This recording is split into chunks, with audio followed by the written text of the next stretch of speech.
India और पाकिस्तान का इतिहास बहुत कॉम्प्लिकेटेड है। संस्कृति और परंपरा से जुड़े होने के बावजूद दोनों देशों के बीच काफी पॉलिटिकल झगड़े भी रहे हैं। इस बंटवारे का दोनों तरफ के लोगों की जिंदगी पर बहुत गहरा असर पड़ा है, खासकर उन लोगों पर जो शादी करके एक होना चाहते हैं। कई पीढ़ियों से भारत और पाकिस्तान के बीच होने वाली शादियां पॉलिटिकल दुश्मनी के बावजूद रिश्तों की चाहत को दिखाती है। ये रिश्ते साझा विरासत और सुलह की उम्मीद को दर्शाते हैं, लेकिन भारत और पाकिस्तान के लोगों के बीच शादी करना कभी आसान नहीं रहा। सरकारी अड़चनों और सामाजिक दबाव से निपटने के लिए बहुत हिम्मत और दृढ़ता चाहिए। हाल ही में पॉलिटिकल टेंशन बढ़ने से ये पहले से ही मुश्किल चीज और भी मुश्किल हो गई है। सरहद पार अपने प्यार से मिलने का सपना और भी दूर हो गया है। पहलगाम, जम्मू और कश्मीर में हुए हालिया टेररिस्ट अटैक ने भारत पाकिस्तान के रिश्तों पर काला साया डाल दिया है। इस दुखद घटना से तनाव बहुत बढ़ गया है, जिसकी वजह से दोनों देशों के बीच वीजा सेवाएं बंद कर दी गई हैं। शादी करने की चाहत रखने वाले कपल्स पर इसका असर तुरंत और बहुत बुरा हुआ है। वीजा सेवाएं बंद होने से क्रॉस बॉर्डर शादियां रुक गई हैं। वाघा अटारी बॉर्डर, जो कई परिवारों के लिए उम्मीद और मिलन का प्रतीक था, अब मौजूदा हालात की याद दिलाता है। बॉर्डर पर पहले जो शादी की बारातें आम बात थीं, वो अब बंद हो गई हैं। अपने अपनों के आने का बेसब्री से इंतजार कर रहे परिवार अब बेसहारा हैं। पॉलिटिकल दुश्मनी ने उनकी उम्मीदों पर पानी फेर दिया है। इन परिवारों पर इमोशनल असर बहुत ज्यादा है। इन मुश्किल हालातों में डिजिटल दुनिया से एक उम्मीद की किरण दिखाई देती है। टेक्नोलॉजी की मदद से ऑनलाइन शादी उन कपल्स के लिए एक सहारा बन गई है जो एक होने के लिए बेताब हैं।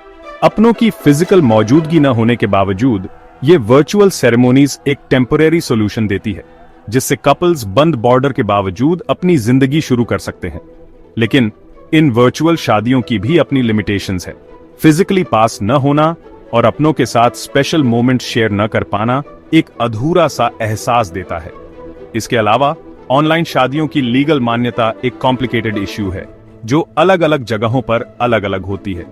ऑनलाइन शादियां थोड़ी राहत देती हैं, लेकिन ये उस पूरी मान्यता और स्वीकृति की जगह नहीं ले सकती जो परिवार और दोस्तों के बीच लीगली मान्यता प्राप्त शादी से मिलती है।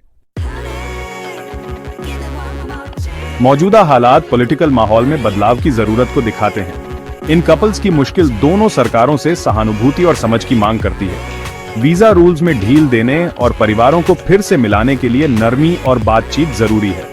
क्रॉस बॉर्डर शादियों जो आपसी समझ बढ़ा सकती हैं, उन्हें बढ़ावा दिया जाना चाहिए, रोका नहीं। तब तक इन कपल्स का भविष्य अधर में लटका हुआ है, उम्मीद और निराशा के बीच। उनकी कहानियां कॉन्फ्लिक्ट के ह्यूमन कॉस्ट और मुश्किलों में प्यार की ताकत की याद दिलाती है।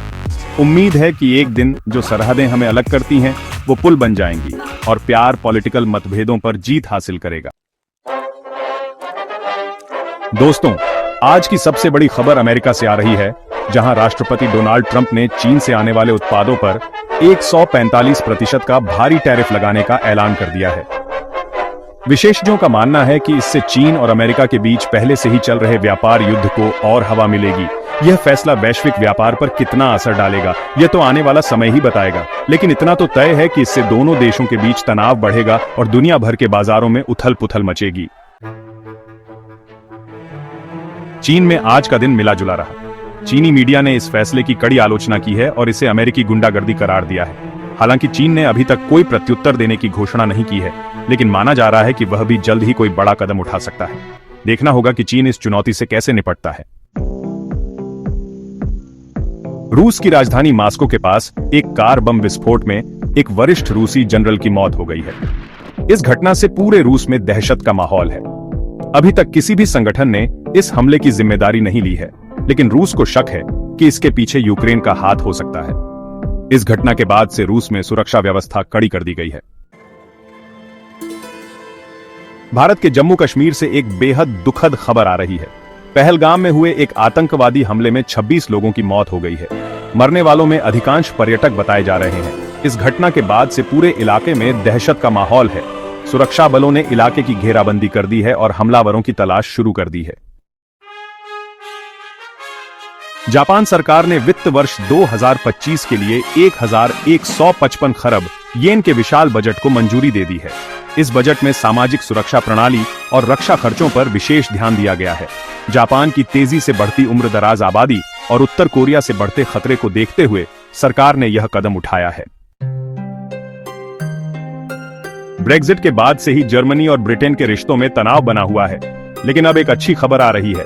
जर्मनी के एक वरिष्ठ राजनयिक ने उम्मीद जताई है कि दोनों देशों के बीच जल्द ही एक समझौता हो सकता है। यह खबर उन लाखों युवाओं के लिए राहत भरी है जो ब्रेक्जिट के बाद से अनिश्चितता के दौर से गुजर रहे हैं।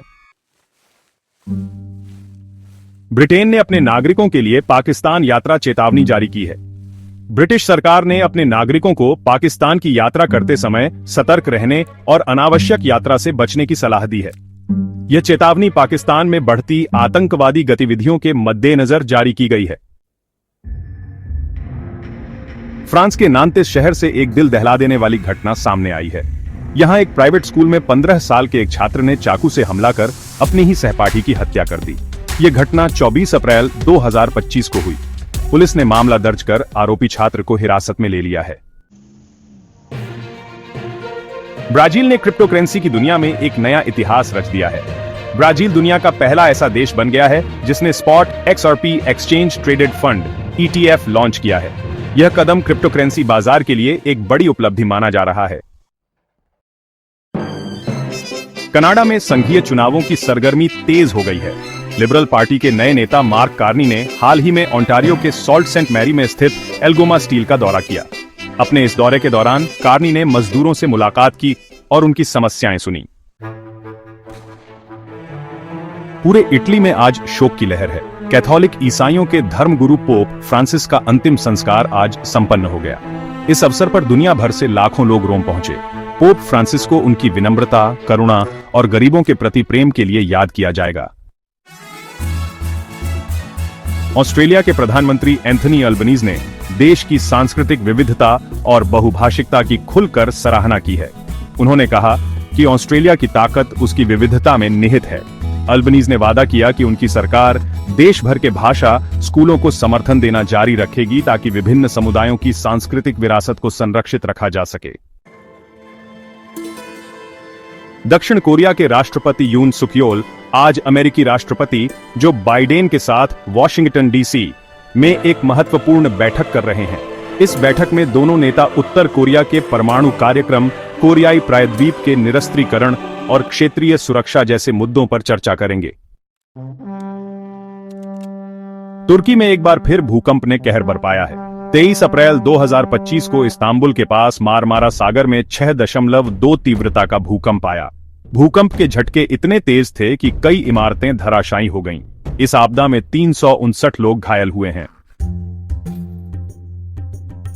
हज 2025 की तैयारियों के तहत सऊदी अरब ने सख्त नियम लागू किए हैं। इस बार 14 देशों के नागरिकों पर अस्थायी यात्रा प्रतिबंध लगाया गया है। इन देशों में भारत, पाकिस्तान, बांग्लादेश, इंडोनेशिया, मिस्र, Nigeria, Sudan, Somalia, Yemen, Syria, Iraq, Afghanistan, Iran और लेबनान शामिल हैं। तो दोस्तों, ये थी आज की ताजा खबरें। एक तरफ जहां अमेरिका और चीन के बीच व्यापार युद्ध की आशंका बढ़ रही है, वहीं रूस और यूक्रेन के बीच तनाव भी कम होने का नाम नहीं ले रहा। अगर आपको हमारा वीडियो पसंद आया हो तो लाइक और सब्सक्राइब जरूर करें। धन्यवाद।